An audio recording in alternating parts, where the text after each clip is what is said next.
राज और रोहित दो दोस्त हैं, दोनों एक मिडिल क्लास फैमिली से बिलोंग करते हैं। दोनों का सपना एक सक्सेसफुल बिजनेस खड़ा करने का था, इसलिए उन्होंने एक अच्छे कॉलेज से एमबीए किया, फिर लगभग एक जैसे इन्वेस्टमेंट के साथ अपना बिजनेस शुरू किया। कुछ ही सालों में रोहित का बिजनेस दुगना हो गया, उसके काम की हर जगह तारीफ होने लगी। वहीं एक अच्छी शुरुआत के बावजूद भी राज ने जहां से शुरू किया था वहीं खड़ा रह गया।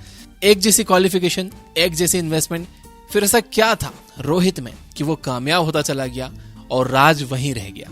आइए इसे समझते हैं। दोस्तों, अक्सर लोग कमेंट बॉक्स में मुझसे सक्सेसफुल होने के तरीके पूछते हैं। हर कोई सक्सेस तक जाने वाले रास्ते की तलाश में लगा हुआ है। कुछ लोग रास्ता ढूंढकर अपने मंजिल पा लेते हैं तो कुछ बस भटकते ही रह जाते हैं।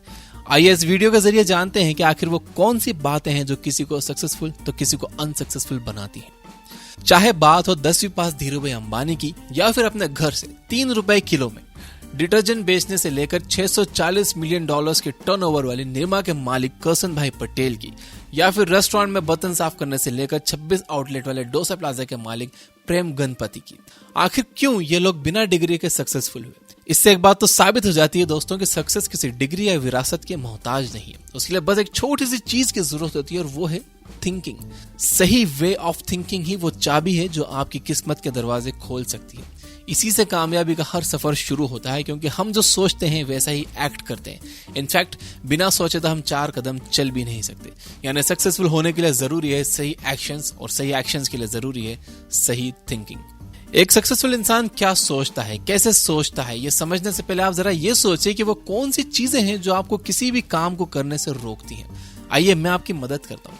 अगर आपसे कहा जाए कि अगले 2 दिनों में आपको एक प्रेजेंटेशन देनी है, अगर वो अच्छी हुई तो आपका प्रमोशन पक्का, अगर वो कुछ गड़बड़ हुई तो आपका इस साल का बोनस भी गया।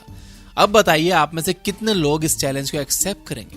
कुछ ही लोगों में वो गट्स होंगे कि वो रिजल्ट की परवाह किए बिना चैलेंज एक्सेप्ट कर लेंगे। ज्यादातर लोग नहीं करेंगे। उसके 2 कारण है, फियर और डाउट। यही वो 2 चीजें हैं जो हमें एक्शन लेने से रोकती हैं, हमारी सोच को लिमिटेड कर देती हैं। और यही वो 2 चीजें हैं जो किसी को मार्केट का किंग तो किसी को एक लूजर बनाती हैं। एक स्टोरी समझते हैं। एक शहर में किसी मशहूर बिजनेसमैन का सेमिनार हो रहा था। वो स्टेज पर खड़े होकर अपने बिजनेस एक्सपीरियंस लोगों से शेयर कर रहा था, नए आइडियाज और स्ट्रेटेजीज के बारे में बता रहा था। वहां राज और रोहित दोनों पहुंचे। जहां एक और राज और ज्यादातर लोग नोट्स बनाने में लगे हुए थे, वहीं रोहित ने उस स्पीकर की सारी बातें ध्यान से सुनी। वहां से केवल 4 हाईलाइट पॉइंट्स को नोट किए जो उसे अपने काम के लगे। घर जाकर राज ने नोट्स को देखा और सोचा कि ये तो बड़े लेवल की बातें हैं, अभी मेरे किसी काम की नहीं, ना मेरे पास इतना पैसा है, ना मेरा बिजनेस उतना बड़ा है, और नोट्स को अलमारी के कोने में रख दिया। यानी अपने 3 घंटे का टाइम लगाकर राज ने उस सेमिनार से कुछ भी हासिल नहीं किया। वहीं रोहित ने अपने नोट्स में लिखी 4 स्ट्रेटेजीज पर एक-एक करके काम करने की ठानी।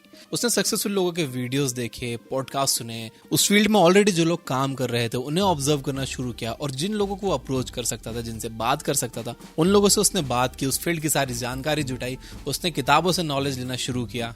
उसने उन स्ट्रेटेजीज पर काफी मेहनत की और उसमें से एक स्ट्रेटेजी उसके लिए बहुत प्रॉफिटेबल साबित हुई। 3 घंटे के एक सेमिनार से रोहित का 30 लाख का फायदा हो गया। रोहित ऐसा क्यों कर पाया? क्योंकि रोहित ने अपने फियर और डाउट पर जीत हासिल कर ली, इसलिए वो इतना फास्ट एक्ट कर पाया। उसने सोचने और बहाने बनाने में टाइम वेस्ट ना करते हुए सीधे एक्शन लिया। असल में बात यह है कि हमारी बचपन से कंडीशनिंग कुछ इस तरह की जाती है कि हम हर नई चीज को करने से पहले 100 बार सोचते हैं, अगर मगर और हजारों बहाने खुद को देते हैं। कोई ये नहीं सोचता कि इस काम को क्यों करना चाहिए, सभी ये सोचते हैं कि क्यों नहीं करना चाहिए। सोचना बुरा नहीं है, लेकिन सोचते ही रह जाना, कुछ करना नहीं, ये गलत है। सक्सेसफुल होने के लिए आपके एक्शंस फास्ट होने चाहिए, और ये तभी होगा जब आप अपने डर को साइड में रखना सीख जाओगे। वॉल स्ट्रीट पर अपनी हाईली पेड जॉब छोड़कर वॉरेन बफेट ने इन्वेस्टमेंट की दुनिया में कदम रखा। ये फैसला इतना आसान नहीं था, लेकिन फिर भी उन्होंने जो सोचा वो कर दिखाया। अगर वो इफ और बट में लगे रहते तो आज एक बिलियनर की जगह वो बस एक मिडिल क्लास अमेरिकन होते। सच कहें तो डर एक नेचुरल साइकोलॉजी का हिस्सा है। डर तो सभी को लगता है, लेकिन इस डर को अपने एक्शंस के रास्ते में ना आने दो।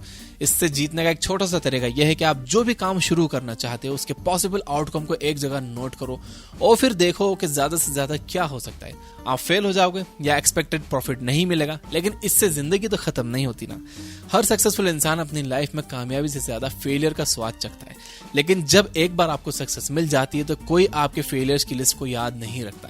रियलिटी ये है कि जो ट्राई करते हैं वही फेल भी होते हैं। जो ये दावा करते हैं कि वो कभी फेल नहीं हुए, इसका मतलब यह है कि उन्होंने अपनी लाइफ में कुछ बड़ा किया ही नहीं। फेल होने में कोई बुराई नहीं है, बल्कि फेल होना यह दिखाता है कि आपने ट्राई किया था।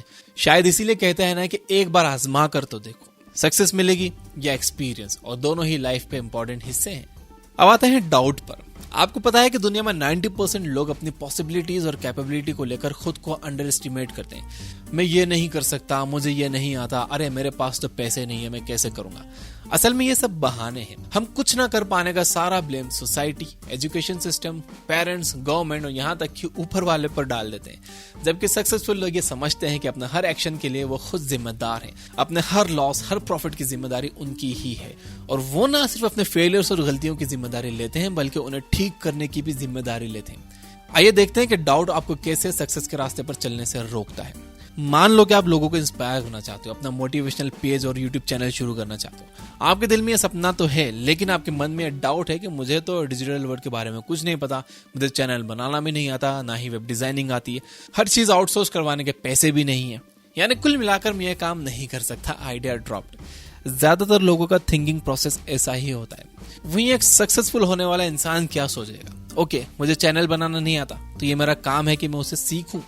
मैं सब कुछ आउटसोर्स तो नहीं कर सकता, लेकिन कुछ तो कर सकता हूँ, बाकी मैं खुद सीख लूंगा, चाहे कितनी भी मेहनत लगे। नियरली हर चीज का ट्यूटोरियल यूट्यूब पर अवेलेबल है। मेरी पर्सनालिटी एक मोटिवेशनल स्पीकर की तरह नहीं है, तो ये मेरी ड्यूटी है कि मैं अपनी वे ऑफ टॉकिंग और लुक्स पर काम करूं। अगर मेरे सब्सक्राइबर कम है तो मैं अपना नेटवर्क बढ़ाऊं और क्वालिटी कंटेंट क्रिएट करूं। यानी डाउट रखना एक प्रॉब्लम ओरिएंटेड सोच की निशानी है, और डाउट को क्लियर करके आगे बढ़ना सोल्यूशन ओरिएंटेड सोच की निशानी है। अक्सर लोग प्रॉब्लम्स के बारे में ही सोचते हैं, लेकिन प्रॉब्लम्स से चलती रहती हैं, कभी सोसाइटी, कभी हेल्थ, तो कभी गवर्नमेंट पॉलिसीज की।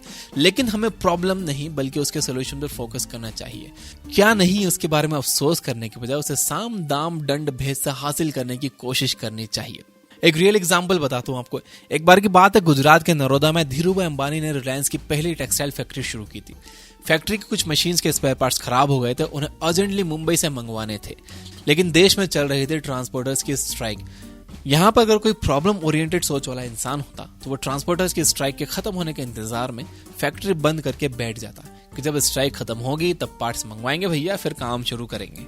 लेकिन धीरूभाई अंबानी ऐसे नहीं थे। उन्होंने नरोदा में 2 ट्रक्स खरीदे, उनमें अपने 2 ड्राइवर्स बिठाए और उन्हें भेज दिया मुंबई मशीन के पार्ट्स लाने। पार्ट्स आ जाने पर धीरूभाई ने वो ट्रक्स वापस बेच दिए। ये होती है सॉल्यूशन ओरिएंटेड सोच। अगर आप ये सोचते हो कि अचानक आपके दिमाग में $1 मिलियन आइडिया आ जाएगा और आप कामयाब हो जाओगे, तो ऐसा नहीं है।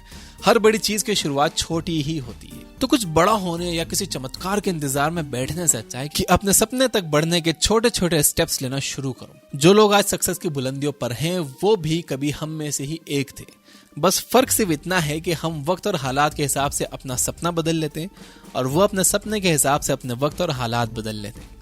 अब वो जमाना गया जब लोग कहते थे कि जितने बड़ी चादर उतने पैर फैलाओ। अब वक्त पैर सिकोड़ने का नहीं है, बल्कि अपनी चादर बड़ी करने के बारे में सोचने का है। तो फियर और डाउट के चक्कर में मत आओ, नॉलेज गेन करते रहो, एक्सपीरियंस गेन करते रहो। हो सके कहीं फ्री में काम करना पड़े तो करो, एक्सपीरियंस के लिए फ्री में भी काम करो। अच्छी वीडियोस देखो, वहां से नॉलेज गेन करो, अच्छे पॉडकास्ट सुनो, एक्सपर्ट्स लोगों की बातें सुनो, एक्सपर्ट्स की बुक्स पढ़ो, अच्छी बुक्स पढ़ना शुरू करो। ये बुक ऐप पर 300 से ज्यादा फ्री बुक समरीज अवेलेबल है, वो भी बिना किसी ऐड के। तो फ्री समरीज सुनना है तो ये बुक ऐप डाउनलोड कर लो, डिस्क्रिप्शन में लिंक है। तो ये था अपना आज का वीडियो। मैं आपको नेल्सन मंडेला के इस कोट के साथ छोड़े जा रहा हूं, वो ये कि the brave man is not who does not feel afraid, but he who conquers that fear.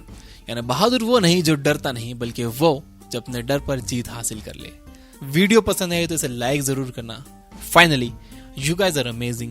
Keep reading, keep learning, keep growing. Thank you for watching.